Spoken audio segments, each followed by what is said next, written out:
اب سوال یہ پیدا ہوتا ہے کہ پھر دل کو درست کس طرح کیا جائے، اس کو کس طرح سدھارا جائے، اس کو سدھارنے کا وے کیا ہے، اس کو سدھارنے کا طریقہ کیا ہے، اس کو سدھارنے کا میتھڈ کیا ہے۔ تو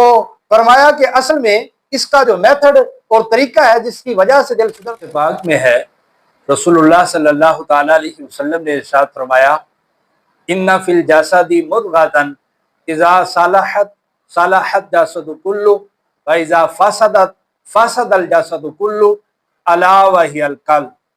ارشاد فرمایا کہ جسم میں ایک ایسا ٹکڑا ہے کہ اگر وہ صحیح ہو جائے، اگر وہ سدھر جائے تو پورا جسم جو ہے وہ سدھر جائے گا،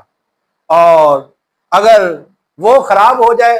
اگر وہ بگڑ جائے تو پورا بدن جو ہے وہ بگڑ جائے گا۔ تو وہ کون سا ٹکڑا ہے جس کی اصلاح ضروری ہے، جس کی درستی ضروری ہے، جس کی درستی کا جو ہے مدار پورے بدن پر ہے، اور جس کے بگاڑ کا جو ہے مدار پورے بدن پر ہے، اور جس کے خراب ہونے کا مدار جو ہے پورے بدن پر ہے؟ تو فرمایا الا وہی القلب، فرمایا سن لو وہ دل ہے، کہ دل ٹھیک ہو گیا، دل سدھر گیا تو پورا بدن سدھر گیا، اور اگر دل جو ہے سدھر گیا اور دل ٹھیک ہو گیا، دل میں درستی ہوئی، تو فرمایا کہ پورا بدن جو ہے وہ درست ہو جائے گا، پورا بدن جو ہے وہ ٹھیک ہو جائے گا۔ اب سوال یہ پیدا ہوتا ہے کہ پھر دل کو درست کس طرح کیا جائے، اس کو کس طرح سدھارا جائے، اس کو سدھارنے کا وے کیا ہے، اس کو سدھارنے کا طریقہ کیا ہے، اس کو سدھارنے کا میتھڈ کیا ہے؟ تو فرمایا کہ اصل میں اس کا جو میتھڈ اور طریقہ ہے جس کی وجہ سے دل سدھرتا ہے، جب دل میں جو ہے تقویٰ آتا ہے، جب دل میں پرہیزگاری آتی ہے، جب دل میں اللہ کا خوف آتا ہے، جس کو قرآن پاک میں اللہ تبارک و تعالیٰ نے تقویٰ کے حوالے سے فرمایا فَإِنَّهَا مِن تَقْوَى الْقُلُوبِ، ارشاد فرمایا تو بے شک دلوں کے یہ تقوی میں سے یہ بات ہے۔ تو جب دل میں تقویٰ پیدا ہوتا ہے، جب دل میں پاکیزگی پیدا ہوتی ہے، جب دل کے اندر نور پیدا ہوتا ہے، جب دل کے اندر روحانیت آتی ہے، تو اس کا اثر جو ہے بندے کے پورے بدن پر اس کا اثر بندے کے نظر آتا ہے۔ تو نظریں جھک جاتی ہیں، نظروں میں حیا آ جاتی ہے، نظریں حرام کی طرف نہیں اٹھتی، اور نہ ہی پھر وہ نظریں حرام کو دیکھتی ہیں، اور کان جو ہے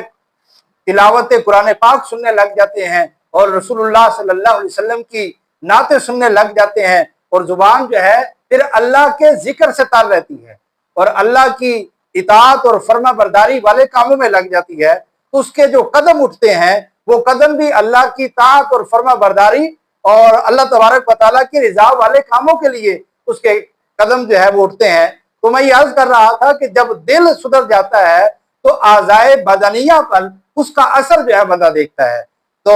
جب بندہ تلاوت قرآن پاک کی بندے کو سعادت نصیب ہو جاتی ہے، جب دل ٹھیک ہو جاتا ہے تو بندے کا تلاوت میں دل لگ جاتا ہے، بندے کا اللہ کی عبادت میں دل لگ جاتا ہے، ریاضت میں دل لگ جاتا ہے، اور پھر بندے کو عبادت اور ریاضت کے اثرات جو اپنے دل پر مرتب ہوتے نظر آتے ہیں۔ آپ یوں سمجھے کہ بندے کو پھر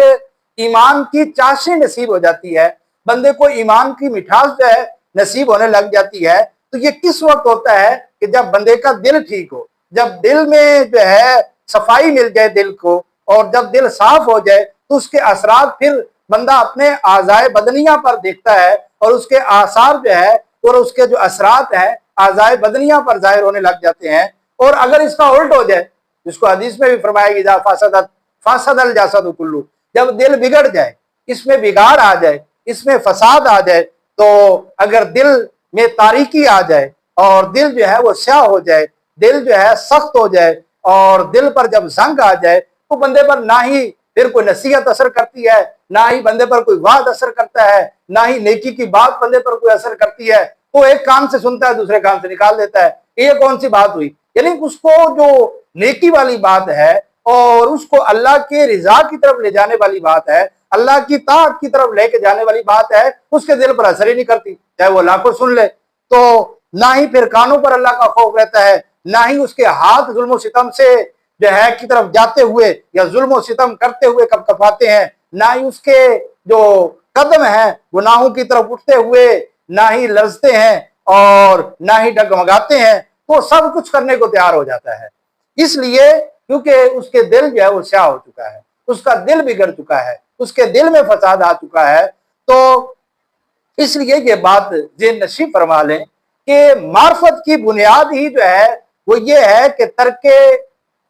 معصیت یعنی گناہوں کو ترک کرنا، یہ معرفت کی بنیاد ہے، جس کی وجہ سے بندے کو اللہ کی معرفت نصیب ہوتی ہے، وہ گناہوں کو ترک کرنے کی وجہ سے ہوتی ہے، اپنے دل کی اصلاح پر اور اپنے دل کی درستی پر ہوتی ہے۔ تو اگر بندے کا دل صاف ہو جائے تو پھر بندے کو اللہ کی معرفت نصیب ہوتی ہے۔ جب رب کا قرب نصیب ہو جائے، جب رب کی معرفت بندے کو نصیب ہو جائے تو پھر بندہ جو ہے رب تبارک و تعالیٰ کی بارگاہ میں مقبول ہو جاتا ہے۔ اللہ تبارک و تعالیٰ ہمیں عمل کی توفیق عطا فرمائے، آمین۔